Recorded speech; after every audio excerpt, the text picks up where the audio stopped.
Hari Om, Bhagawad Gita, chapter 6, verse 44. Dhyana Yoga, meditation. In the last verse, Bhagwan Krishna said, how a person gets connected with his previous janma. Bhagavan said, Hey Arjuna, a person gets connected by his buddhi, that is intellect, with whatever he has learnt in the previous janma. He strives more in the present janma to achieve perfection. So, not everything is lost.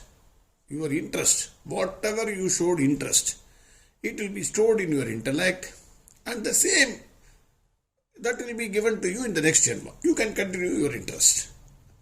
Written software, but that software is written by you, no, not by Bhagwan Krishna. People say, sir, what to do, sir? This is all written in my head. Nobody writes it. You are writing it. In your previous janma, this janma you are writing for next janma.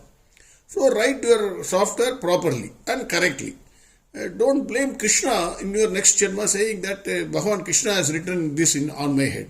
No, he is not writing it. That is what he is saying. You are writing your own software for next janma. So what you write, you decide. That is what Bhagwan Krishna said in the previous verse.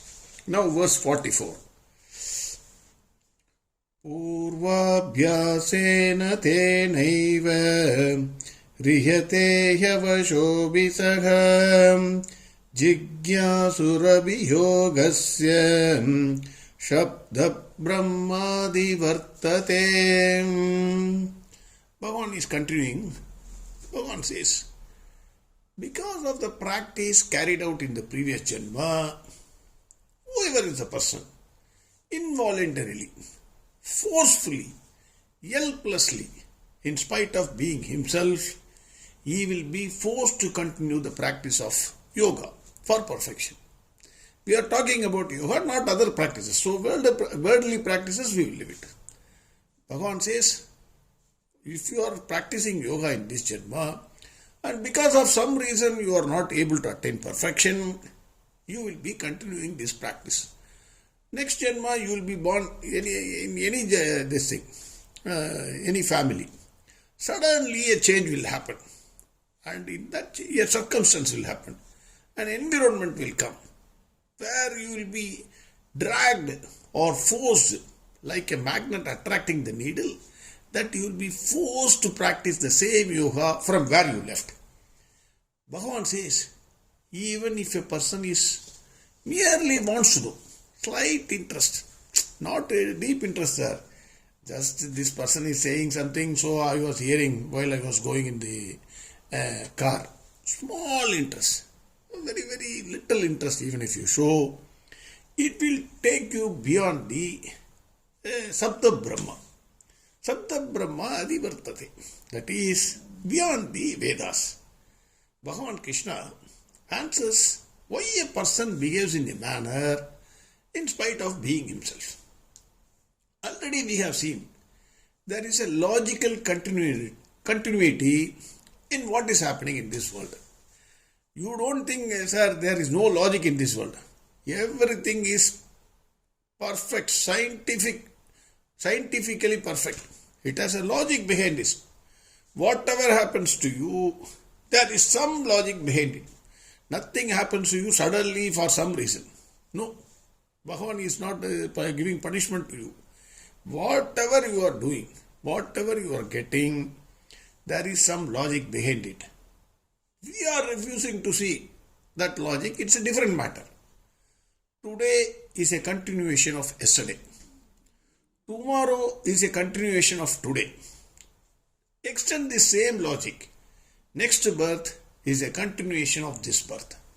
So, answering the question raised by Arjuna, what happens to a person who is trying to achieve perfection, but he fails to achieve perfection in his janma, in his birth? Bhagavan says, not to worry. That person will continue from where he left.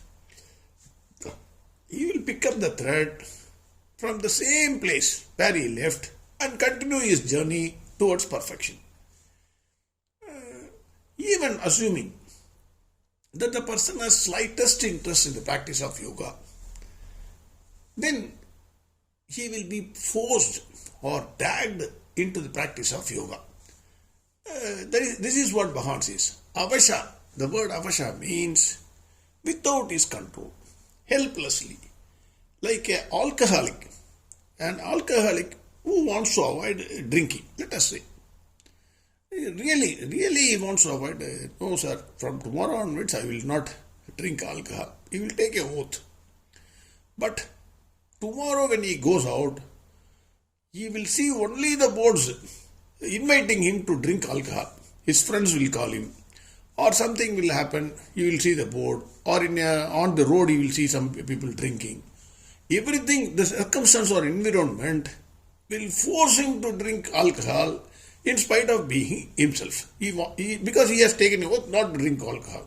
Similarly, Bhagavan says, the practice of yoga, even if that person wants to avoid yoga, what is this? Stupid, sir. These are all stupid. I don't believe this, he will say. But in spite of being himself, he will be dragged into the practice of yoga, even if he shows small interest, minor interest. And that person, Bhagavan says, that person will go beyond Sabda Brahma, that is, Karmaganda portion of the Vedas. We all know Karmaganda portion prescribes, it's a ritualistic portion. It prescribes the mantras for a particular end. That is, if you want wealth, you have to chant a particular Veda mantra. If you want health, you have to chant a particular Veda mantra. If you want a baby, you are without a son or a daughter, then you have to chant a particular mantra. All these has got a result. Bhagavan says, the person who shows smallest interest, minor interest in that practice of yoga, he will go beyond the Sabda Brahma. That is, he will go beyond the materialistic pleasures and reach Brahman. That is what he says. Many examples are there. One or two examples are a must here. One is Valmiki. Valmiki was a bandit king. In spite of being himself, he was dragged or forced to write Ramayana, the greatest epic. Now Ayodhya, this Ram temple is going to be consecrated on January 22nd. So remembering Valmiki is a must. So it's a great blessing for us. Similarly, you take Swami Vivekananda. He was an atheist in the beginning of his life. He was asking everybody, where is God? You show me God. Like that he was questioning. Finally, his life turned. He became the biggest idol for Hinduism. Sir, all these things, I don't know whether it really happened or not. I can say with authority. Because there is a contemporary in Tamil. There is one cine poet in Tamil by name Kannadasan. He was the greatest atheist in the beginning of his life, at least for 30-40 years. Suddenly what happened, what changed him? I don't know. He has written wonderful books on Hinduism. Wonderful books on Hinduism, and he became a greatest devotee of Kanchi Paramacharya. He is being a contemporary. You can see with your own eyes, you can verify it also today itself. So that is why I am quoting him, because this life, circumstance, environment will bring you into such a situation that you will be dragged and pulled into that practice of yoga. So you can, it is not that you have to look into others' life. You look into your own life. Why you are showing a particular interest in a particular field suddenly? Why? You are roaming aimlessly, roaming around the world without any thinking or any thought. Suddenly you developed an interest in a particular field. It may be anything. Why? What brought that interest into you? Why you did not have that interest for such a long time? Suddenly you developed that interest. Why? If you ask that question, there is no other reason except the abhyasa which you have practiced in the previous birth. That is what Bhagavan is saying here. Purvabhyesena tenaiva. It is all because of your practice of yoga, abhyasa, in the previous janma. That is what Bhagavan is saying in verse 44. Again verse 44. पूर्वाभ्यासेन तेनैव ह्रियते यवशोऽपि सः जिज्ञासुरभियोगस्य शब्दब्रह्मादिवर्तते. Next verse we will see tomorrow. Hari Om. Sarvam Krishnarpanamastu. Narayan Narayan Narayan Narayan Narayan Narayan Narayan Narayan Narayan Narayan Narayan Narayan Narayan Narayan Narayan Narayan Narayan Narayan